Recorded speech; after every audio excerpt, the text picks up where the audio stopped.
రాష్ట్ర ప్రజలకు AP CM Chandrababu స్వాతంత్ర దినోత్సవ శుభాకాంక్షలు తెలిపారు. ఈ మేరకు ఆయన ఎక్స్ వేదికగా పోస్ట్ చేశారు.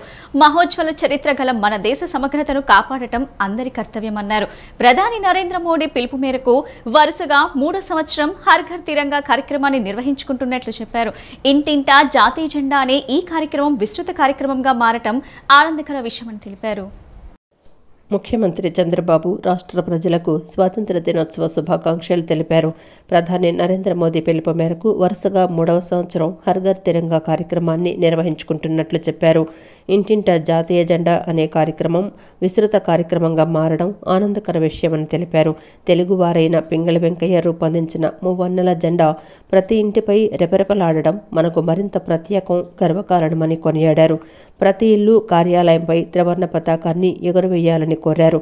జాతీయ జెండాను సోషల్ మీడియా పేజీల్లో ప్రొఫైల్ పిక్గా పెట్టుకోవాలన్నారు. ఇవన్నీ మనలో జాతీయ భావాన్ని కల్పిస్తాయని, స్ఫూర్తిని నింపుతాయని చంద్రబాబు పేర్కొన్నారు. మన దేశం స్వేచ్ఛ, స్వాతంత్రాలు పొందటానికి జీవితాలు, ప్రాణాలు ధారపోసిన మహానుభావులందరినీ మనస్ఫూర్తిగా స్మరించుకోవాలని, వారి త్యాగాల పునాదులపైనే మన దేశ నిర్మాణం సాగిందని డిప్యూటీ సీఎం పవన్ కళ్యాణ్ అన్నారు. 78వ స్వాతంత్ర దినోత్సవ వేళ భారతీయులందరికీ హృదయపూర్వక శుభాకాంక్షలు తెలిపారు. స్వాతంత్ర స్ఫూర్తి అనేది ఓ జ్ఞాపకం కాదని, మనల్ని ముందుకు నడిపించే ఒక దిక్సూచి. స్వాతంత్ర సమరయోధుల పోరాట స్ఫూర్తి మన నిత్య జీవన గమనానికి ఒక పాఠమన్నారు. డిప్యూటీ సీఎం పవన్ కళ్యాణ్ రాష్ట్ర ప్రజలకు స్వాతంత్ర దినోత్సవ శుభాకాంక్షలు తెలిపారు. స్వాతంత్ర స్ఫూర్తి అనేది ఒక జ్ఞాపకం కాదని, మనల్ని ముందుకు నడిపించే ఒక దిక్సూచి. స్వాతంత్ర సమర యోధుల పోరాట స్ఫూర్తి మన నిత్య జీవన గమనానికి ఒక పాఠమన్నారు. మాతృదేశ అభివృద్ధి కోసం మనం ఎంతగా తపించాలో చెప్పే ఒక మంత్రమని పేర్కొన్నారు. ఈ స్ఫూర్తి ప్రతి ఇంటా నింపాలన్న సదుద్దేశంతోనే ప్రధానమంత్రి నరేంద్ర మోదీ హర్ ఘర్ తిరంగా కార్యక్రమానికి పిలుపునిచ్చారన్నారు. ప్రతి ఇంటిపైన మన జాతీయ పతాకాన్ని ఎగురవేసి వందనం సమర్పిద్దామన్నారు. తిరంగా వేడుకలు గ్రామ గ్రామాన ఒక పండుగ వాతావరణంలో చేసుకుందామని తెలిపారు. అందుకే పంచాయతీలకు జెండా పండుగకు అవసరమైన విధంగా నిధులు పెంచుతూ రాష్ట్రంలోని కూటమి ప్రభుత్వం ఆదేశాలిచ్చిందన్నారు. స్వాతంత్ర దినోత్సవ వేళ ప్రతి ఒక్కరూ మన మువ్వన్నెల జెండాను రెపరెపలాడించాలని, మనకు స్వేచ్ఛా వాయువులు అందించిన త్యాగధనులను స్మరించుకోవాలన్నారు. వైఎస్ఆర్సీపీ క్యాడర్ బలంగా కనిపించడంతో చంద్రబాబులో భయం మొదలైందని, అందుకే ఎమ్మెల్సీ ఉప ఎన్నిక పోటీ నుంచి టీడీపీ విరమించుకుందని వైసీపీ అధినేత మాజీ ముఖ్యమంత్రి జగన్మోహన్ రెడ్డి అన్నారు. గత ఎన్నికలు ఎలా జరిగాయని మీరంతా చూసే ఉంటారని, ప్రజలకు ఆశ చూపి చంద్రబాబు మోసం చేస్తున్నారన్నారు. మన ప్రభుత్వ హయాంలో మనం చేసిన మంచి ఎక్కడికి పోలేదని, ప్రతి ఇంటికి మనం చేసిన మంచి బతికే ఉందన్నారు. మేనిఫెస్టో అమల్లో విశ్వసనీయతకు అర్థం చెప్పామని తెలిపారు. విశాఖ స్థానిక సంస్థల ఎమ్మెల్సీ ఎన్నికల నేపథ్యంలో నేడు యలమంచిలి, భీమిలి నియోజకవర్గాల జడ్పీటీసీలు, ఎంపీటీసీలు, కౌన్సిలర్లతో వైఎస్ జగన్ సమావేశమయ్యారు. ఈ సందర్భంగా క్యాడర్కు దిశానిర్దేశం చేశారు వైఎస్ జగన్. వైసీపీ ప్రభుత్వ హయాంలో మనం చేసిన మంచి ఎక్కడికి పోలేదని స్పష్టం చేశారు వైఎస్ఆర్సీపీ అధ్యక్షుడు, మాజీ సీఎం వైఎస్ జగన్మోహన్ రెడ్డి. ప్రతి ఇంటికి మనం చేసిన మంచి బతికే ఉందని, మేనిఫెస్టో అమలులో విశ్వసనీయతకు అర్థం చెప్పామన్నారు. చంద్రబాబు ఇప్పుడు రాష్ట్రం ఆర్థిక సంక్షోభంలో ఉన్నట్లు చిత్రీకరిస్తున్నారని, మన ప్రభుత్వంలోకి వచ్చినప్పుడు చంద్రబాబు చేసిన అప్పులున్నాయని, వాటికి వడ్డీలు కూడా ఉన్నాయనే విషయాన్ని వైఎస్ జగన్ మరోసారి గుర్తు చేశారు. ఆ సమయంలో కోవిడ్ లాంటి విషమ పరిస్థితులు వచ్చాయన్నారు. ఖర్చులు అనూహ్యంగా పెరిగినప్పుడు ఎలాంటి సాకులు చెప్పలేదని, శ్వేతపత్రాలతో నిందలు మోపే ప్రయత్నం చూపలేదని, కోవిడ్ను సాకుగా చూపి ఎగ్గొట్టలేదన్నారు. ఎన్ని కష్టాలు ఉన్నా క్యాలెండర్ ప్రకటించి పథకాలు అమలు చేశామని, 5 ఏళ్ల పాటు క్యాలెండర్ తప్పకుండా పథకాలు అందించామన్నారు. పథకాలను ప్రతి ఇంటికి డోర్ డెలివరీ చేశామని, దేవుడి దయతో ఇవన్నీ చేయగలిగామన్నారు. ప్రతి కార్యకర్త కూడా ఇప్పటికీ ప్రతి ఇంటికి సగర్వంగా వెళ్ళగలడన్నారు. ఈ 2.5 నెలల పాలనలో ఒక ప్రభుత్వం మీద ఇంతటి వ్యతిరేకత ఎప్పుడూ చూడలేదన్నారు. 2.5 నెలల కాలంలో తీవ్రమైన ప్రజా వ్యతిరేకత కనిపిస్తోందని జగన్ తెలిపారు. నెలలో ఇది చేస్తామని చెప్పి గతంలో ఎప్పుడూ జరగని విధంగా ఏకంగా బడ్జెట్లో ఒక క్యాలెండర్ రిలీజ్ చేసి, గత 5 సంవత్సరాల పాలనలో కూడా ఏ నెలలో ఏం చేస్తాము అని చెప్పి క్యాలెండర్ రిలీజ్ చేసి బటన్ నొక్కి నేరుగా ప్రతి ఇంటికి డోర్ డెలివరీ చేసిన చరిత్ర గతంలో ఎప్పుడూ కూడా జరగల. దేవుడి దయతో ఇవన్నీ కూడా చేయగలిగాం. ఈరోజు ప్రతి ఇంట్లోనూ కూడా జగనే ఉంటే, వైఎస్ఆర్ కాంగ్రెస్ పార్టీనే ఉంటే ఈ పాటికే పిల్లలందరూ బడులకు పోతూ ఉన్నారు. ప్రతి తల్లికి ఈ పాటికి అమ్మ ఒడి పడి ఉండేది. ఈ పాటికే జగనే ఉండి ఉంటే, వైఎస్ఆర్ కాంగ్రెస్ పార్టీనే ఉండింటే ఈ పాటికే ప్రతి రైతన్న వ్యవసాయంలో ముమ్మరంగా నిమగ్నమై ఉన్నాడు. వ్యవసాయం నిమ్మరంగా పంటలు వేస్తూ ఉన్నారు. జగనే ఉండి ఉంటే ఈ పాటికే రైతు భరోసా సొమ్ము కూడా రైతులందరికీ కూడా వచ్చి ఉండేది. జగనే ఉండి ఉంటే, వైఎస్ఆర్ కాంగ్రెస్ పార్టీ ప్రభుత్వం ఉండింటే ఈ పాటికే రైతులకు 2023-24 సంబంధించిన ఖరీఫ్కి సంబంధించిన ఇన్సూరెన్స్ సొమ్ము కూడా కనీసం ఇంతవరకు ఈ ప్రభుత్వం ఇచ్చిన దాఖలాలు లేవు. ఆ డబ్బులు కూడా పడుండేటివి ఈ పాటికి రైతులకు. భారతదేశంలో గవర్నర్, లెఫ్టినెంట్ గవర్నర్ల వ్యవస్థ, వారి పాత్ర చాలా దారుణంగా ఉంది అని సిపిఐ జాతీయ కార్యదర్శి కె నారాయణ మండిపడ్డారు. సెబీ అనేది ఒక పవర్ఫుల్ సంస్థ. అలాంటి సంస్థ కూడా ఆదానికి కొమ్ము కాయటం ఏంటి అని ఆయన ప్రశ్నించారు. సెబీ అంశంపై దేశవ్యాప్తంగా ఆందోళన చేయడానికి సిపిఐ సిద్ధమైనట్టు వెల్లడించారు. భారతదేశంలో గవర్నర్, లెఫ్టినెంట్ గవర్నర్ల వ్యవస్థ, వారి పాత్ర చాలా దారుణంగా ఉందని సిపిఐ జాతీయ కార్యదర్శి కె నారాయణ మండిపడ్డారు. విజయవాడ దాసరి భవన్లో మీడియాతో మాట్లాడిన ఆయన, ప్రధాని నరేంద్ర మోడీ కుడిభుజంగా ఆదాని, మరోవైపు ఆదాని ఇనుప కవచంలాగా మోడీ ఉన్నారని ఆరోపించారు. సెబీ అనేది ఒక పవర్ఫుల్ సంస్థ. అలాంటి సంస్థ కూడా అదానికి కొమ్ము కాయటం ఏంటి అంటూ విమర్శలు గుప్పించారు. ప్రమాదకర స్థాయికి భారతదేశాన్ని తీసుకెళ్లారని ఆందోళన వ్యక్తం చేశారు. సెబీ అంశంపై దేశవ్యాప్తంగా ఆందోళనలు చేయడానికి సిపిఐ సిద్ధమైనట్టు వెల్లడించారు. అవినీతి, అహంభావం పెరిగిపోయాయి. ప్రజాస్వామ్యాన్ని లెక్కచేయటం లేదని, భారతదేశంలో గవర్నర్, లెఫ్టినెంట్ గవర్నర్ల పాత్ర చాలా దారుణంగా ఉందన్నారు.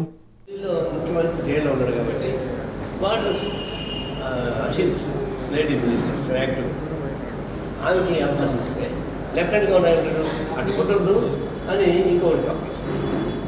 అంటే లెఫ్టినెంట్ గవర్నర్కి ఏం సంబంధం అని జగన్ ఎన్నుకోబడ్డా, జగన్ ఎన్నుకోబడ్డ ప్రభుత్వం క్యాబినెట్ నుంచి ఒక పేరు చెప్తే దాని కాదని ఆ పేరు పక్కన పడేసి ఇంకొక పేరు పెట్టాడు. అంటే ప్రభుత్వంలో ప్రత్యక్ష జోక్యం గవర్నర్లు, లెఫ్టినెంట్ గవర్నర్స్ చేస్తూ ఉన్నారు. పాలసీ విషయంలో కూడా వాడే చేస్తారు. నేను తీవ్రంగా ఖండిస్తాం. ఢిల్లీ ప్రభుత్వం చెప్పినటువంటి వ్యక్తి ద్వారా ఫ్లాగ్ వేసే ఉండాలి తప్ప లెఫ్టినెంట్ గవర్నర్ చెప్పినటువంటి అనేది డెమోక్రసీ ఏముంటుంది. ఇంక ఎలక్షన్ ఎందుకు మీరు నామినేట్ చేసుకోవచ్చుగా, అంత ఖర్చు పెట్టి మేము చేసుకోవచ్చు. భారతదేశంలో గవర్నర్స్ పాత్ర, లెఫ్టినెంట్ గవర్నర్ పాత్ర బీజేపీ పక్షపాతం అయిపోయింది. అనంతరం సిపిఐ రాష్ట్ర కార్యదర్శి రామకృష్ణ మాట్లాడుతూ, రైతుల విషయంలో ఈ ప్రభుత్వం పట్టీ పట్టనట్లు ఉంటోందని విమర్శించారు. ప్రకాశం జిల్లాలో వర్షాభావ పరిస్థితులలో రైతులు నష్టపోయారన్నారు. రాష్ట్రం ఆర్థిక ఇబ్బందుల్లో ఉన్నా అందరికీ ఏదోలా ఇస్తూ అధికారం ఇచ్చిన రైతులను పట్టించుకోవటం లేదన్నారు. సీఎం చంద్రబాబుకు ఇరిగేషన్ ప్రాజెక్టులంటే పోలవరం మాత్రమే కనిపిస్తోందని, తుంగభద్ర ప్రాజెక్టే కాదు రాష్ట్రంలో ప్రాజెక్టులన్నీ దుస్థితిలో ఉన్నాయన్నారు. ఇతరేతర అంశాలకు మీరు ఖర్చు చేస్తూ ఉన్నారు, అప్పు తెస్తూ ఉన్నారు, కేంద్ర ప్రభుత్వం దగ్గర డబ్బులు తెస్తూ ఉన్నారు, వాళ్ళందరికీ సర్దుబాటు చేస్తూ ఉన్నారు. కానీ ఏ రైతులైతే మిమ్మల్ని అధికారంలో కూర్చోబెట్టారో ఆ రైతుల ఇష్యూ వచ్చేలోగా ఆర్థికంగా డబ్బులు లేవు కాబట్టి మళ్ళీ ఇప్పుడు ఇవ్వలేమనే పద్ధతులు చేస్తూ ఉన్నారు. సరైనది కాదు. ఎందుకంటే రైతులు పంట పెట్టుకోవాలంటే వాళ్ళు ఎరువులు కొనుక్కోవాలి, విత్తనాలు కొనుక్కోవాలి, సేద్య ఖర్చులు ఉంటాయి. కాబట్టి మీరు ఇచ్చే ఆ కాస్త సహాయమైన అది సకాలంలో చేయాల్సిన బాధ్యత మీ పైన ఉంది. కాబట్టి రైతాంగానికి ఇవ్వాలని చెప్పి కోరుతా ఉన్నాం. అదేవిధంగా ఇరిగేషన్ ప్రాజెక్టుల విషయంలో కూడా నాకు అర్థమే కాలే. ముఖ్యమంత్రి గారు ఇరిగేషన్ ప్రాజెక్టులు అంటే పోలవరం మాత్రమే కనపడతా ఉంది తప్ప మిగతా వాటి గురించి పట్టించుకోవాలి. మొన్న తుంగభద్ర డ్యాంలో గేట్ నెంబర్ 19 అది పోయింది. పోతే కర్ణాటక గవర్నమెంట్ స్పందించింది. వెంటనే వాళ్ళ deputy chief minister D K Shivakumar గారు అక్కడ పోయారు. మళ్ళీ నిన్న వాళ్ళ ముఖ్యమంత్రి సిద్ధరామయ్య గారు కూడా అక్కడ పోయారు. కానీ అదే మన గవర్నమెంటు ఆ స్పందన అంత కర్ణాటక గవర్నమెంట్ మాదిరి అంత స్పీడ్గా. గడిచిన 5 ఏళ్లలో వైసీపీ ప్రభుత్వం అన్ని వ్యవస్థలను నాశనం చేసిందని పశ్చిమ ఎమ్మెల్యే ఎలమంచిలి సుష్నా చౌదరి అన్నారు. ఈ ప్రభావం కోఆపరేటివ్ రంగంపై కూడా పడిందన్నారు. కోఆపరేటివ్ సొసైటీలో ముసుగులో మోసం చేసే వారికి శిక్షణ కఠినంగా ఉండాలన్నారు. ప్రతి పౌరుడు బాధ్యతగా కోఆపరేటివ్ వ్యవస్థలోకి రావాలని సుష్నా చౌదరి పిలుపునిచ్చారు. రాష్ట్ర అభివృద్ధిలో సహకార సంఘాల పాత్ర అనే అంశంపై బందర్ రోడ్డులోని ఫార్చ్యూన్ మురళి హోటల్లో సదస్సు నిర్వహించారు. ఈ సదస్సులో పాల్గొన్న ఎమ్మెల్యే సుజనా చౌదరి మాట్లాడుతూ సంస్కార భారతి నేతృత్వంలో సదస్సు ఏర్పాటు కావటం ముదావహమన్నారు. అభివృద్ధిలో సహకార సంఘాల పాత్ర ఎంతో కీలకమని ఆయన వ్యాఖ్యానించారు. ఉమ్మడి కుటుంబ వ్యవస్థ నుండి సహకార వ్యవస్థ రూపాంతరం చెందిందని ఆయన పేర్కొన్నారు. రైతులంతా కలిసి సహకార సంఘంగా ఏర్పడి రుణాలు పొందవచ్చునన్నారు. ముద్ర రుణాలు ₹1,00,00,000 వరకు ఇస్తారని ఆయన వివరించారు. అన్నదాతలకు సహకార సంఘాలు ఉపయోగపడాలని ఆయన ఆకాంక్షించారు. కోఆపరేటివ్ ముసుగులో మోసాలు చేసేవారిని కఠినంగా శిక్షించాలని సుజనా చౌదరి వివరించారు. ప్రతి పౌరుడు సహకార వ్యవస్థలో భాగస్వాములు కావటం తమ బాధ్యతగా భావించాలన్నారు. ఇల్లు రిపేర్ చేయించడానికి కూడా మోడర్నైజేషన్ లోన్ కూడా ఇస్తున్నారు. ఇప్పుడు రైతుకి తెలియక అన్నీ కూడా ల్యాండ్ మార్ట్గేజ్ లోన్లోకి ఎక్కువ అలవాటు పడి దెబ్బతినిపోయారు మన భారతదేశంలో రైతులు చాలామంది కూడా. బ్యాంకర్స్ కూడా ఎవర్ గ్రీనింగ్ చేస్తూ ప్రతి సంవత్సరం కూడా దాన్ని ఆ ప్రయారిటీ సెక్టర్ లెండింగ్ పెంచుకోవడానికి వాళ్ళే డబ్బు ఇచ్చి మళ్ళీ అడిషనల్గా ఎన్హాన్స్మెంట్ ఇచ్చుకుంటూ ఒక లోన్ డెట్ ట్రాప్లోకి వెళ్ళిపోయారు. అలా కాకుండా ఈరోజు టెక్నాలజీని వాడి ప్రతి 100 మందికి ఒకప్పుడు అమెరికాలో 100 మైల్స్ డైట్ అని చెప్పి 100 మైల్స్ రేడియస్లో తయారు పంట ఎంతైతే పండుద్దో ఆ ఏరియాలో వాళ్ళకి ముఖ్యంగా అవసరాలన్నీ కూడా వాళ్ళందరూ కూడా ఒక కోఆపరేటివ్గా ఫామ్ అయ్యి ఈరోజు మనకున్న టెక్నాలజీతో ఎక్కడ ఎంత పంట పండుతుంది, ఎంత ఎక్సెస్ ఉంది, ఆ ఎక్సెస్ని అందరూ కలిపి కనుక ఒక దగ్గర నుంచి మార్కెటింగ్ చేసుకుంటే. ఈ సమావేశంలో పారిశ్రామికవేత్త మురళీకృష్ణ, విజయ మిల్క్ కార్యదర్శి చలసాని ఆంజనేయులు తదితరులు మాట్లాడుతూ సొసైటీలో సక్రమంగా రుణాలు అందిస్తే రైతులు బయటకు వెళ్లాల్సిన అవసరం ఉండదన్నారు. పురుగులు, క్రిమిసంహారక మందుల వినియోగంలో ఆధునిక టెక్నాలజీని వినియోగించుకోవాలని వారు సూచించారు. పండించే పంటకి వాళ్ళు ఎదుర్కొనే మార్కెటింగ్ బాధలు తెలుసుకున్న తర్వాత అప్పుడు నేను కుమారస్వామి గారు అనుకుని దీని ఒక సంఘంగా ఏర్పాటు చేద్దామని అనుకోవటం. ఆ విధంగా సుమారుగా 10 సంవత్సరాల క్రితం ఈ గో ఆధారిత, ప్రకృతి ఆధారిత వ్యవసాయ సంఘం ఏర్పడతాం. ఈ 10 సంవత్సరాల్లో ఒక 10 మందితో స్థాపించిన సంస్థ సుమారుగా 15 మంది మెంబర్స్తో 180 మంది స్టాఫ్తో ఇంత పటిష్టంగా తయారైనందుకు నాకు చాలా సంతోషంగా, సంతృప్తిగా ఉంది. ఏ సహకార సంఘమైనా సరే ఆ నిర్వహించే వ్యక్తి కనుక సమర్థతగా ఉంటే ఆ సంఘం పటిస్తుంది ఏంటనేది ఎగ్జాంపుల్ మన తెలుసా నాణ్యం గారు ఉన్నారు ఇక్కడ. ఏదైతే ఇన్పుట్స్ యొక్క బిజినెస్, ఏదైతే వ్యవసాయానికి అవసరమైనటువంటి యొక్క ఎరువులు కావచ్చు, క్రిమిసంహారక మందులు కావచ్చు, రకరకాల యొక్క ఫెర్టిలైజర్స్, పెస్టిసైడ్స్ వ్యాపారం ఏదైతే ఉందో ఆ వ్యాపారాన్ని కానీ విత్తనాలు, ఆ విత్తనాల వ్యాపారం కానీ ఆ విత్తనాలు అనేటువంటిది మంచి క్వాలిటీ విత్తనాలని రైతులే కన్నా 10 మంది కలుసుకొని 10 మందికి కావాల్సిన విత్తనాలు తెప్పించుకున్నట్టయితే క్వాలిటీ విత్తనాలు తెప్పించుకుంటారు, మంచి విత్తనాలు తెప్పించుకుంటారు అనే ఆలోచనతో ధర తక్కువతో ఉన్నటువంటి యొక్క విత్తనాలు తెప్పించుకుంటారు, తక్కువ ధర పడుతుంది అనే ఆలోచనతోటి ఆ యొక్క అక్కడే విత్తనాలు తయారు చేయాలి. పురుగు మందులు, ఎరువులని సామూహికంగా తెచ్చుకొని మంచి క్వాలిటీ పురుగు మందులు తెచ్చుకొని ఇవ్వాలనే విషయం. ఇట్లా ఇన్పుట్స్ వ్యాపారం చేయాలి. గారిని, కుమారస్వామి గారిని తీసుకురావడం, వాళ్ళు కోఆర్డినేట్ చేసి కోఆపరేట్ చేస్తే వాళ్ళ యొక్క సేల్స్ని భవిష్యత్తులో బయటికి వెళ్ళి కనుక అమ్మితే ఆ రైతులకి ఉన్నటువంటి వాళ్ళు తీసినటువంటి పాలని కౌగులపాడు గ్రామానికి తీసుకువెళ్ళడం జరిగింది. కొత్తలో అప్పుడే మురళి గారు వాళ్ళు ఆర్గనైజేషన్ పెట్టడం, దానికి మార్కెటింగ్ ఏ రకంగా కలగజేసే సౌకర్యాన్ని చేయాలి అనే ఉద్దేశంలో గ్రామంలో మేము కూడా ఒక యూనియన్గా ఏర్పడి దాన్ని భవిష్యత్తు ఎలా చేయాలనే కార్యక్రమాల్లో భాగంగానే ఆ రోజున మురళి గారిని, కుమారస్వామి గారిని తీసుకువెళ్ళడం జరిగింది. ఈ కార్యక్రమంలో Kumaraswamy, APCOB general manager Madhumurthy తదితరులు ప్రసంగించారు. దేశానికి స్వాతంత్ర్యం వచ్చి 75 వసంతాలు పూర్తయిన సందర్భంగా రాష్ట్ర వ్యాప్తంగా ప్రజలందరూ ప్రతి ఇంటిపై మువ్వన్నెల జాతీయ పతాకాన్ని ఎగురవేయాలని ప్రభుత్వ ప్రధాన కార్యదర్శి నీరబ్ కుమార్ ప్రసాద్ పిలుపునిచ్చారు. స్వాతంత్ర దినోత్సవ వేడుకల్లో స్వాతంత్ర సమరయోధులను సత్కరించాలని సిఎస్ నీరబ్ కుమార్ ప్రసాద్ జిల్లా కలెక్టర్లను ఆదేశించారు. అలాగే స్వాతంత్ర దినోత్సవ వేడుకల్లోనూ ఎట్ హోమ్ కార్యక్రమంలోనూ ప్రజల్లో దేశభక్తి భావాలను పొందించే రీతిలో పలు సాంస్కృతిక కార్యక్రమాలను నిర్వహించాలని అన్నారు. హర్ఘర్ తిరంగా కార్యక్రమంపై నేడు విజయవాడ సిఎస్ క్యాంపు కార్యాలయం నుండి ప్రభుత్వ ప్రధాన కార్యదర్శి నీరబ్ కుమార్ ప్రసాద్ అన్ని జిల్లాల కలెక్టర్లతో వీడియో సమావేశం నిర్వహించి కార్యక్రమ విజయవంతానికి తీసుకోవాల్సిన చర్యలపై ఆదేశాలు జారీ చేశారు. ఆజాదీ కా అమృత్ మహోత్సవంలో భాగంగా ప్రతి ఇంటిపై జాతీయ జెండాను ఎగురవేసే విధంగా చర్యలు తీసుకోవాలని చెప్పారు. 15వ తేదీన జరిగే స్వాతంత్ర దినోత్సవ వేడుకలలో స్వాతంత్ర సమరయోధులను సత్కరించాలని సిఎస్ నీరబ్ కుమార్ ప్రసాద్ జిల్లా కలెక్టర్లను ఆదేశించారు. అలాగే స్వాతంత్ర దినోత్సవ వేడుకల్లోనూ ఎట్ హోమ్ కార్యక్రమాల్లోనూ ప్రజల్లో దేశభక్తి భావాలను పెంపొందించే రీతిలో పలు సాంస్కృతిక కార్యక్రమాలను నిర్వహించాలని అన్నారు.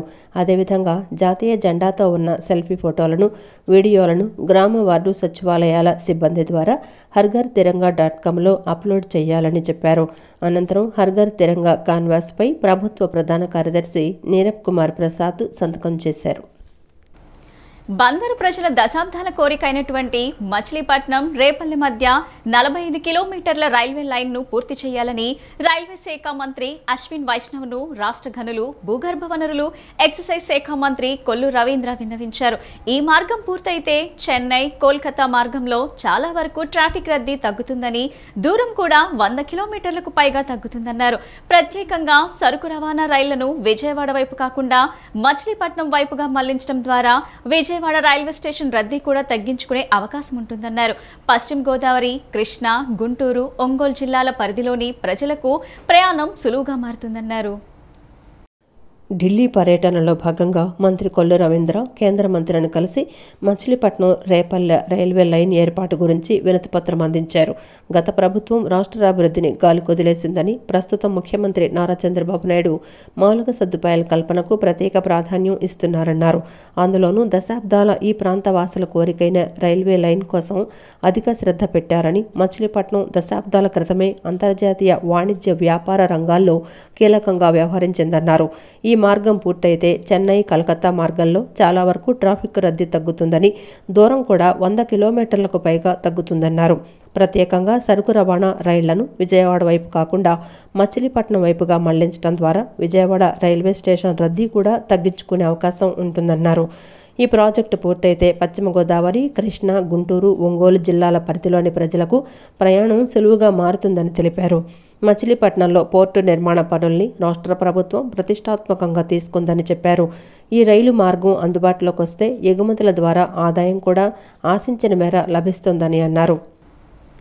రాష్ట్ర సచివాలయంలోని తన ఛాంబర్లో రాష్ట్ర రోడ్లు మరియు భవనాలు, పెట్టుబడులు, మౌలిక సదుపాయాల శాఖ మంత్రి బీసీ జనార్దన్ రెడ్డి డ్రోన్ కంపెనీల యజమానులతో సమావేశమయ్యారు. డ్రోన్ టెక్నాలజీపై ముఖ్యమంత్రి ఆలోచన మేరకు ప్రభుత్వ రంగంలోని వివిధ శాఖలకు డ్రోన్ టెక్నాలజీ ఏ విధంగా ఉపయోగపడుతుందో వారు వివరించారు. రానున్న కాలంలో డ్రోన్ హబ్ ఏపీలో ఏర్పాటుకు ఏ విధమైన అవకాశాలు ఉన్నాయో, దీనివల్ల రాష్ట్రానికి ఏ విధంగా లాభం చేకూరుతుందో మంత్రికి వివరించారు.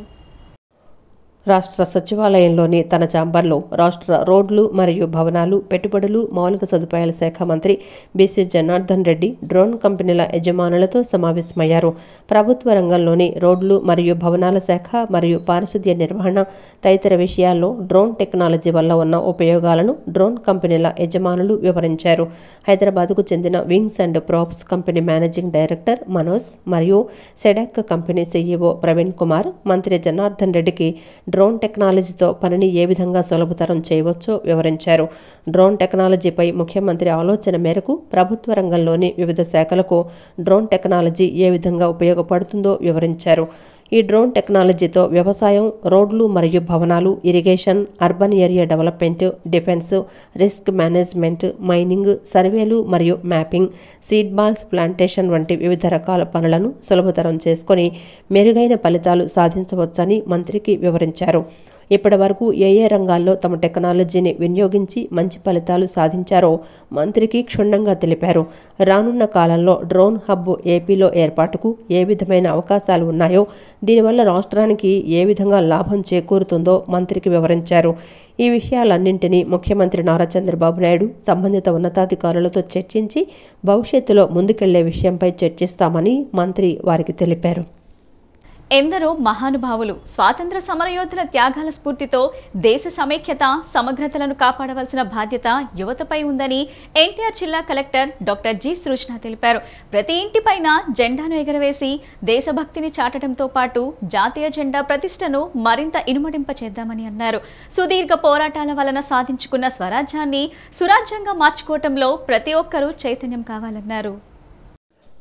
హర్ఘర్ తిరంగా కార్యక్రమంలో భాగంగా మార్చవరం ఎస్ఆర్ఆర్ అండ్ సివిఆర్ ప్రభుత్వ కళాశాలలో నిర్వహించిన కార్యక్రమానికి జిల్లా కలెక్టర్ సృజన ముఖ్య అతిథిగా పాల్గొన్నారు.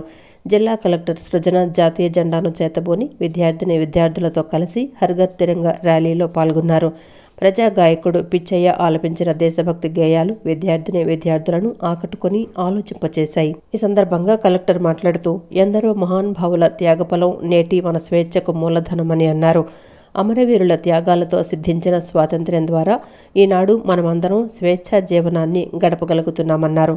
అటువంటి త్యాగమూర్తులను స్మరించుకుంటూ దేశ సమగ్రత సమైక్యతకు ప్రతి ఒక్కరూ పునరంకితం కావాల్సిన అవసరం ఉందన్నారు. మహాత్మా గాంధీ, జవహర్లాల్ నెహ్రూ, సర్దార్ వల్లభాయ్ పటేల్, భగత్ సింగ్, లాల్ బహదూర్ శాస్త్రి, ఝాన్సీ లక్ష్మీబాయి, సరోజినీ నాయుడు, అల్లూరి సీతారామరాజు, పింగళి వెంకయ్య, పొట్టి శ్రీరాములు వంటి అనేక మంది స్వాతంత్ర సమరయోధులు భరతమాతపై చూపిన ప్రేమ భక్తి భావాలను నేటి యువత ఆదర్శంగా తీసుకోవాలన్నారు. జాతీయ పతాక రూపకర్త పింగళి వెంకయ్య కీర్తిని నలుదిశలా చాటి చెప్పేలా హర్ఘర్ తిరంగా కార్యక్రమం నిర్వహించాలన్న దేశ ప్రధాని సూచనల మేరకు జిల్లా వ్యాప్తంగా ప్రతి ఇంటిపై జాతీయ జెండాను ఎగురవేసేలా ప్రజలను చైతన్యవంతులను చేసి ప్రజలలో దేశభక్తి భావాన్ని నింపేందుకు కృషి చేస్తున్నట్లు తెలిపారు. దేశ భవిష్యత్తు యువత చేతిలో ఉందని, యువత క్రమశిక్షణతో బాధ్యతాయుతమైన అడుగులు వేసి ఉన్నత శిఖరాలను చేరుకున్నప్పుడు దేశ భవిష్యత్తు మరింత పటిష్టంగా ఉంటుందన్నారు. దేశ సమైక్యత సమగ్రత కాపాడటం వ్యక్తిగత బాధ్యతని ప్రతి ఒక్కరూ ప్రతిజ్ఞ బూనాల్సిన అవసరం ఉందన్నారు. గౌరవ ప్రధానమంత్రి గారి పిలుపు మేరకు హర్ ఘర్ తిరంగా 9వ తేదీ నుంచి 15వ తేదీ వరకు మనము దేశవ్యాప్తంగా కూడా ఒక పండగ వాతావరణంలో మన దేశ స్వాతంత్ర ఉద్యమాన్ని స్మరించుకుంటూ మన జెండాని ఒక సింబల్గా మన ఆత్మగౌరవ ప్రతీకగా ప్రతి ఇంటికి చేయటం అనే ఒక ముఖ్య ఉద్దేశంతో హర్ ఘర్ తిరంగా అనేది స్వాతంత్ర దినోత్సవానికి ముందు మనము అన్ని ఊర్లలో కూడా జరుపుకుంటాం. అందులో భాగంగా మేము నిన్న సిగ్నేచర్ క్యాంపెయిన్ కూడా చేయటం జరిగింది. ఈరోజు ఈ మానవహారము ఇండియా షేప్లో పిల్లలందరూ నించుని ఒక ర్యాలీ కూడా చేయటం జరుగుతుంది. దీంతోపాటు ఈరోజు రేపు కూడా అంటే ఈరోజు 14 రేపు 15 కూడా మొత్తం అన్ని విలేజెస్లో అన్ని పంచాయతీల్లో అన్ని మున్సిపాలిటీల్లో అన్ని వార్డుల్లో కూడా పెద్ద ఎత్తున ర్యాలీలు సిగ్నేచర్ క్యాంపెయిన్లు ఈ జెండా యాత్రలు తిరంగా యాత్రలు కూడా మేము జరుపుకోబోతున్నాం. స్వాతంత్ర ఫలాలు అనుభవించడమే కాదని ఆ స్వాతంత్ర ఫలాలను అందించిన త్యాగధనులను స్మరించుకోవాల్సిన అవసరం ఎంతైనా ఉందని రైల్వే డిఆర్ఎం నరేంద్ర ఏ పాటిల్ అన్నారు. ముఖ్యంగా యువత స్వాతంత్ర సమరయోధుల గురించి తెలుసుకోవాలని చెప్పారు. రైల్వే శాఖ ద్వారా ప్రయాణికులకు ఆనాటి పోరాటాన్ని తెలియచెప్పే ఉద్దేశంతో ఫోటో ఎగ్జిబిషన్ ఏర్పాటు చేసినట్లు డిఆర్ఎం వివరించారు. Railway station east booking counter వద్ద రైల్వే శాఖ ఆధ్వర్యంలో ఏర్పాటు చేసిన ప్రత్యేక ఎగ్జిబిషన్ స్టాల్ను రైల్వే డిఆర్ఎం నరేంద్ర ఏ పాటిల్ ప్రారంభించారు. ఈ సందర్భంగా ఆయన మాట్లాడుతూ దేశ విభజన సమయంలో జరిగిన సంఘటనలను గుర్తుకు తెచ్చే విధంగా చేసిన ఫోటోలు, పేపర్ క్లిప్పింగ్స్, ఆ సమయంలో రైల్వే శాఖ పోషించిన కీలక పాత్ర తదితర అంశాలను కళ్లకు కట్టినట్లు ఏర్పాటు చేసిన స్టాల్ నిర్వాహకులను ఆయన అభినందించారు. దేశ ప్రధాని తొలిసారిగా రైల్వే ప్రయాణికులను కూడా స్వాతంత్ర దినోత్సవ వేడుకల్లో భాగస్వాములను చేయాలని పిలుపునిచ్చినట్లు తెలిపారు. అందులో భాగంగానే రైల్వే స్టేషన్లో ఈ ప్రత్యేక ఎగ్జిబిషన్ ఏర్పాటు చేయడానికి ముఖ్య కారణమన్నారు. ఈ ఎగ్జిబిషన్లో తిలకిస్తే గతంలో జరిగిన సంఘటనలు అందరికీ అర్థమవుతాయన్నారు.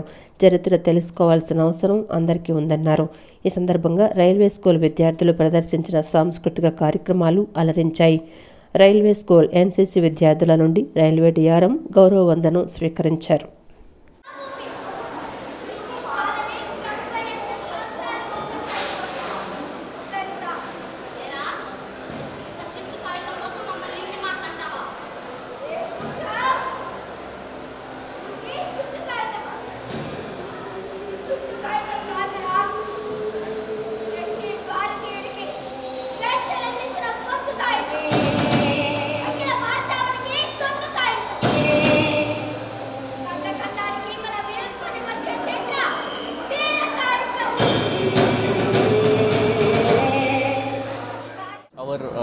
citizens faced during the horrors of partition of India. This is to remember their agony and pain and to learn from the history that such horrors should not be repeated again, and to make our younger generation also aware of these kind of facts, and again to ensure that our country moves forward with peace and tranquility, and such mistakes of the past are not repeated. I would request all the passengers, all the railway employees, their family members to come and visit this photo exhibition. This photo exhibition will give you insights regarding the partition of India in 1947. I thank all the press and media for coming here and giving us a wide coverage so that our message is gone to all our passengers across our Andhra Pradesh and Vijayawada. ప్రజా ఆరోగ్యాన్ని కాపాడాలని demand చేస్తూ CPI ఆధ్వర్యంలో ఈ నెల 27, 28, 29 తేదీలలో ప్రజారోగ్య పరిరక్షణ పాదయాత్ర కార్యక్రమాన్ని చేపడుతున్నట్లు సిపిఐ ఎన్టీఆర్ జిల్లా కార్యదర్శి దోనేపూడి శంకర్ పేర్కొన్నారు. రాజకీయాలకు అతీతంగా అన్ని రాజకీయ పార్టీలు ఈ కార్యక్రమానికి సంఘీభావం తెలపాలని పిలుపునిచ్చారు. 9వ తేదీన విజయవాడ కలెక్టర్ కార్యాలయం వద్ద ముగింపు సభ ఉంటుందని శంకర్ వెల్లడించారు. హనుమాన్పేట దాసరి భవన్లో సిపిఐ ఎన్టీఆర్ జిల్లా కార్యదర్శి దోనేపూడి శంకర్ విలేకరుల సమావేశం నిర్వహించారు. సమావేశంలో ఆయన మాట్లాడుతూ పాడెక్కుతున్న ప్రజా ఆరోగ్యాన్ని కాపాడాలని డిమాండ్ చేస్తూ సిపిఐ ఆధ్వర్యంలో ఈ నెల 27, 28, 29 తేదీలలో ప్రజారోగ్య పరిరక్షణ పాదయాత్ర కార్యక్రమాన్ని చేపడుతున్నట్లు తెలిపారు. విజయవాడ మీదుగా గ్రామాల్లో జరిగే 100 కిలోమీటర్ల ఈ పాదయాత్రలో ప్రజలు భాగస్వాములు కావాలని విజ్ఞప్తి చేశారు. రాజకీయాలకు అతీతంగా అన్ని రాజకీయ పార్టీలు ఈ కార్యక్రమానికి సంఘీభావం తెలపాలని ఆయన పిలుపునిచ్చారు. ఏకొండూరు మండలం, గంపలగూడెం తదితర మండలాలు కిడ్నీ బాధితుల ఆవాస కేంద్రాలుగా మారిపోయాయని ఆందోళన వ్యక్తం చేశారు. గత 5 సంవత్సరాలుగా గిరిజన తండాల్లో కిడ్నీ వ్యాధితో అనేక మంది బాధలు పడుతూ వైద్యం కోసం ఆసుపత్రుల చుట్టూ తిరుగుతున్నారన్నారు. తిరువూరు నియోజకవర్గం మొత్తానికి కృష్ణా జలాలను అందిస్తామని చెప్పిన ప్రభుత్వం నేటికి నీటి మూటలుగానే మిగిలాయని విమర్శించారు.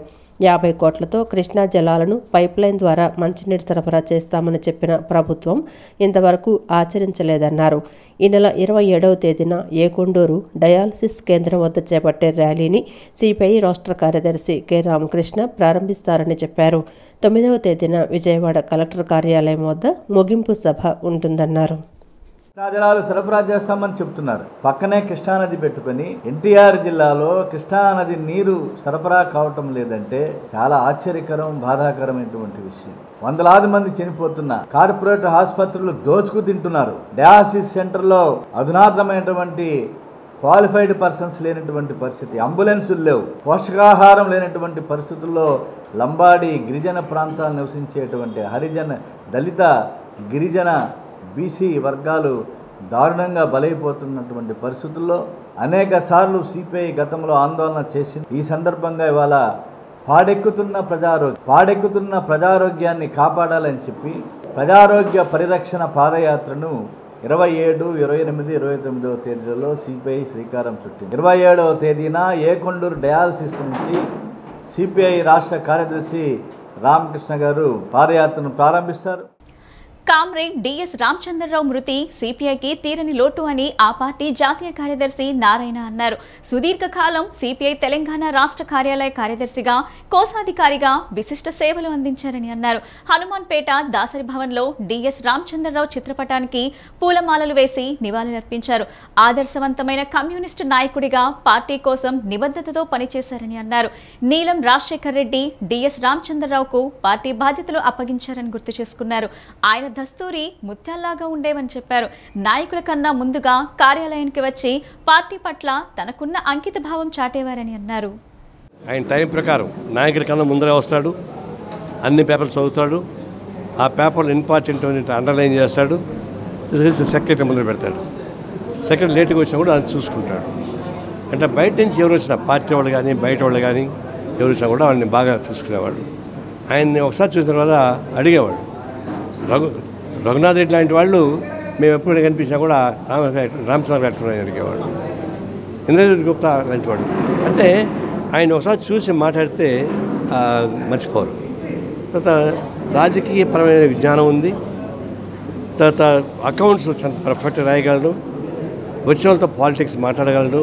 అంటే ఒక విధంగా మాట్లాడంటే సంపూర్ణత్వంతో కూడుకున్నటువంటి ఆఫీస్ కార్యదర్శిగా కమ్యూనిస్ట్ పార్టీ ముద్దుపెట్టుగా ఎదిగాడు. ఆయన ఆరోగ్యం బాగాలేకపోయినా కూడా ఆఫీస్కి వచ్చి కాసేపు ఉండి పోలేడు. మా అందరికి ఇప్పుడు మేమంతా చిన్నపిల్లలు ఆయన కొందర. నేను సెక్రటరీ అయినా కూడా పాత వాళ్ళని ఎట్లా చూసేవాడు అదే మమ్మల్ని కూడా చూసేవాడు. అందుకే నాకు తెలిసాక మీరు వచ్చారు అనే అభిప్రాయం ఉండేది కాదు. వందలేళ్ల బ్రిటిష్ పాలకులను అహింస మార్గంలోనే గాంధీజీ తరిమి కొట్టారని సర్వోదయ ట్రస్ట్ కార్యదర్శి మోతుకూరి వెంకటేశ్వరరావు అన్నారు. భ్రష్టు పట్టిన రాజకీయ వ్యవస్థలో మహనీయుల స్ఫూర్తి మరుగున పడుతుందని ఆవేదన వ్యక్తం చేశారు. స్వాతంత్ర్యం సిద్ధించడానికి ముందు జరిగిన పరిణామాలను, పోరాటాలను గుర్తు చేసుకోవాల్సిన అవసరం ఉందన్నారు. బందర్ రోడ్డులోని Indian Oil Corporation pilot service స్టేషన్లో 78వ స్వాతంత్ర దినోత్సవ వేడుకలను పురస్కరించుకొని మహనీయుల చిత్రపటాలకు పూలమాలలు వేసి ఘన నివాళులర్పించారు. ఈ సందర్భంగా స్వాతంత్ర ఉద్యమ ఘట్టాలను విశదీకరించే ఫోటోలతో ప్రదర్శన ఏర్పాటు చేశారు. ఈ కార్యక్రమంలో సర్వోదయ ట్రస్ట్ కార్యదర్శులు Motkuri Venkateswararao, senior journalist Nimmaraju Chalapathirao, retired rehabilitation officer Vemuri Baburao తదితరులు పాల్గొన్నారు. ఈ సందర్భంగా వారు మాట్లాడుతూ స్వాతంత్ర దినోత్సవ వేడుకలను పురస్కరించుకొని ఇలాంటి మంచి కార్యక్రమాన్ని నిర్వహించిన ఐఓసీ వారిని అభినందించారు. స్వాతంత్ర్యం సిద్ధించడానికి ముందు జరిగిన పరిణామాలను, పోరాటాలను పునశ్చరణ చేసుకోవాల్సిన అవసరం ఉందన్నారు. అహింసా మార్గంలోనే గాంధీజీ స్వాతంత్ర్యాన్ని సాధించేందుకు మరో స్వాతంత్ర్య పోరాటం అవసరమని వారు అభిప్రాయపడ్డారు. సమాజంలో ఆయా సందర్భాల్లో ప్రజల యొక్క క్షేమం కోసం ప్రజా ఉద్యమాలు, స్వేచ్ఛ, సమానత్వం, సౌభ్రాతృత్వం కోసం ఎన్నో ఉద్యమాలు, ఒకనొకప్పుడు బానిసలకి తిరుగుబాటు, తిరుగుబాటు, మరి బానిస యజమానులు బానిసల్ని, ప్రజల్ని గొర్రెలలాగా తీసుకొచ్చేసి బానిసలా చేసుకొని చేస్తున్న పరిస్థితుల్లో వారికి వ్యతిరేకంగా బానిస విముక్తి కోసం జరిగిన ఉద్యమాలు, ఆ తర్వాత అనేక దేశాల్లో అనేక ప్రాంతాల్లో వాళ్ళ యొక్క స్వేచ్ఛ స్వాతంత్రాల కోసం ఎన్నో ఉద్యమాలు చేపట్టి ఎన్నో విజయాలు సాధించారు. ఏ ఉద్యమమైనా, ఏ సమాజమైనా ఉన్నత లక్ష్యాలు, ఉన్నత సమాజం మనం నెరవేర్చుకోవాలంటే పోరాటాలు తప్పదు. ఆ పోరాటాలు ప్రత్యేకించి భారతదేశ బ్రిటిష్ వారు 200 సంవత్సరాలకు పైగా వారి యొక్క దాష్ట్యానికి, వారి యొక్క పరాయి పాలనకు వ్యతిరేకంగా స్వేచ్ఛా స్వాతంత్రాలు పీల్చుకోవడం కోసం మరి అందరూ మహనీయులు స్వాతంత్రోద్యమంలో పాల్గొని పైలట్ సర్వీస్ స్టేషన్ అన్నిటి ప్రతి కార్యక్రమంలో కూడా వినాయక చవితి అప్పుడు కూడా మట్టి విగ్రహాలను అందజేయటం, అలాగే స్వాతంత్ర దినోత్సవం రోజున జెండాలు పంపిణీ, ఈ విధమైనటువంటి కార్యక్రమాలు మంచి కార్యక్రమాలు చేస్తూ వచ్చేది. ఇందాక వెంకటేశ్వర గారు చెప్పినట్టుగా స్వాతంత్రాన్ని ఏ సాధన కోసం వేలాది మంది ప్రాణాలు అర్పించారో ఆ స్వాతంత్రం పరిరక్షించుకోవడం కోసం ఈ రోజున మనం మరో ఉద్యమానికి సన్నిద్ధం కావాల్సిన దుస్థితిని ఈ పాలకులు తీసుకొచ్చారు. ఇప్పటికైనా కళ్ళు తెరుచుకొని పాలకులు ఈ స్వాతంత్ర దినోత్సవాన్ని పురస్కరించుకొని ఏ హక్కుల సాధన కోసం అయితే పోరాడామో గుర్తుపెట్టుకొని మళ్ళా ప్రజలందరికీ కూడా సరైన స్వేచ్ఛ వాయువులు, వారి హక్కులు వారికి ఇచ్చే చక్కగా సరైన పరిపాలన అందిస్తారని పాలకులు అందించాలని కూడా కోరుతూ ఇంటినే పేకాట క్లబ్గా మార్చిన న్యాయవాది ముష్టి శ్రీనివాసరావు గుట్టురట్టు అని ఓ పత్రికలో వచ్చిన కథనంపై శ్రీనివాసరావు స్పందించారు. ఈ మేరకు ఏర్పాటు చేసిన విలేకరుల సమావేశంలో ఆయన మాట్లాడుతూ గత 10 సంవత్సరాలుగా తాను ఇంట్లో ఒంటరిగా ఉంటున్నానని, తనను చూడడానికి నా స్నేహితులు వచ్చారని, తాను ఇంటికి రావడానికి సమయం పట్టడంతో ఫ్రెండ్స్ కాలక్షేపం కొరకు పేకాట ఆడారని చెప్పారు. ఆ సమయంలో తాను ఇంట్లో లేనని, కానీ తాను పారిపోయినట్లు తప్పుడు కథనాలు రాశారని మండిపడ్డారు. ఓ చిట్ ఫండ్ కేసులో తాను ఫైట్ చేస్తున్న కారణంగానే ఇలాంటి కథనాలు రాస్తున్నారని ఆగ్రహం వ్యక్తం చేశారు. నా ఇంట్లో నేను ఆడుకున్న దాన్ని భూతద్దం పెట్టి ఆ ఛానల్ వారికి సంబంధించిన ఒక పత్రిక ఒకటి ఉంది. ఆ పత్రిక వాళ్ళు నిన్న కూడా నేనేదో లొంగిపోయాను అని చెప్పి ఘంటారామంలో అనేకసార్లు చూపిస్తున్నారు. ఘంటారంలో స్పష్టంగా చెప్తున్నారు వాళ్ళే నేను ఒంటరి వాడిని, కాలక్షేపం చేసుకునే దాన్ని కూడా వాళ్ళు ఇది చేశారు. ఇది నేను గతంలో మార్గదర్శి లబ్బీపేట బ్రాంచ్ మేనేజర్ చేసిన అనేక మోసాల మీద నాకు చేసిన మోసం పరిగణలోకి తీసుకుని నేను కంప్లైంట్ చేయడం జరిగింది. అది కూడా ఇవాళ పోలీసులు నాకేదో మర్యాద చేశారు ఆ రోజున అనేది కూడా నన్ను నా ఇమేజ్ దెబ్బతీయడానికి మళ్ళీ పేపర్లు వేశారు. పోలీసులు చాలా మర్యాదపూర్వకంగా ఇవాళకి కూడా మేము వెళ్తే గవర్నర్పేట పోలీస్ స్టేషన్లో మమ్మల్ని మర్యాదగా చూశారు. నన్ను టార్గెట్గా పెట్టుకుని ఆ లబ్బీపేట బ్రాంచ్ మీద బండారు శ్రీనివాసరావు మార్గదర్శి బ్రాంచ్ మేనేజర్ మొన్నటి న్యూస్ చూసుకుని చిన్న కాలంలో పడితే దాన్ని భూతద్దంలో చూపిస్తూ నా ఇమేజ్ని దెబ్బతీస్తూ పోలీసు వారిని కూడా మర్యాద చేస్తే ఆక్షేపించేలాగా ఆ రోజు రాసి మళ్ళీ ఇవాళ అదే రాస్తున్నారు. నిడమానూరులోని ఢిల్లీ పబ్లిక్ స్కూల్లో నిర్వహించిన అకాడమిక్ ఎక్స్పో అలరించింది. అన్ని సబ్జెక్టులకు సంబంధించి విద్యార్థులు రూపొందించిన నమూనాలు ఆలోచింపజేశాయి. విద్యార్థుల్లో వ్యక్తిగత నైపుణ్యాన్ని పెంపొందించే దిశగా ఈ ఎక్స్పో నిర్వహిస్తున్నట్లు అకాడమిక్ డైరెక్టర్ డేవిడ్ రాజ్ తెలిపారు. నిడమానూరులోని ఢిల్లీ పబ్లిక్ స్కూల్లో నిర్వహించిన అకాడమిక్ ఎక్స్పో అలరించింది. ఈ సందర్భంగా విద్యార్థులు పలు నమూనాలు తయారు చేసి ప్రదర్శించారు. వివిధ రకాల సైన్స్ నమూనాలతో పాటు ధర్మబోధ, మాతృభావన, అల్లూరి సీతారామరాజు నాటకాలు, రామాయణం, కోటపకొండ, గుణదల మేరీమాత, వినాయక చవితి, వెంకటేశ్వర స్వామి ఆలయం వంటి నమూనాలను విద్యార్థులు రూపొందించి ప్రదర్శించారు. హిందీ సబ్జెక్టుకు సంబంధించి స్వర్ణిం కా ఇతిహాసు, తోల్పుమలాట, భారతీయ నృత్యం ప్రదర్శించారు. సోషల్కు సంబంధించి Israel iron dome, fortification of Vijayanagara, గణితానికి సంబంధించి maths in covid time, maths in daily life వంటి వాటిని ప్రదర్శనలో ఉంచారు. ఇక కంప్యూటర్ విభాగంలో robocar, drone AI, smart book device, game designing వంటి వాటిని రూపొందించారు. ఈ ఎక్స్పోను విద్యార్థులతో పాటు వారి తల్లిదండ్రులు కూడా ఆసక్తిగా తిలకించారు. ఈ సందర్భంగా academy director David Ross, principal MS Bhuvaneswaran మాట్లాడుతూ విద్యార్థులలో వ్యక్తిగత నైపుణ్యాన్ని పెంపొందించే దిశగా ఈ ఎక్స్పో నిర్వహిస్తున్నట్లు తెలిపారు. విద్యార్థులు ఎంతో శ్రద్ధతో నమూనాలు రూపొందించారని చెప్పారు. ఈ ఎక్స్పో ద్వారా విద్యార్థులకు సబ్జెక్టులపై భయం తొలగుతుందన్నారు. Some non-working models, something regarding fiction, something regarding languages, and then computer science and every subjects, so that children come off with their idea. They not only make their presentations ready in the form of 3D models, and some had even come off with 3D working models, and then we also expect them to present their vocally explain about whatever they are exhibiting. This is a way of bringing about a child's own knowledge is being tested here along with innovative ideas of presenting it. The confidence they have. So we try to groom up them. Of course, each and every subject, the subject teachers help the children with ideas, and I would surely thank the parents who took a lot of initiative in making sure that this academic expo of our school is very successful. Expo from LKG to 5th grade on 9th of August. Today, 14th of August, we are more excited to showcase the remarkable talent, creativity and curiosity of our students from grade 6 to 12. This expo is more than the just display of academic achievements. It's a celebration of hard work and dedication that our students put into their learning. It also reflects our commitment to foster an environment where every student is encouraged to explore themselves, to innovate, to excel, and more to that. At DPS Vijayawada, we always believe in the holistic approach, and we build the curriculum in such a way facilitating the same. ఈ bulletin ఇంతటితో సమాప్తం. తిరిగి మరో bulletin కలుద్దాం. నమస్కారం.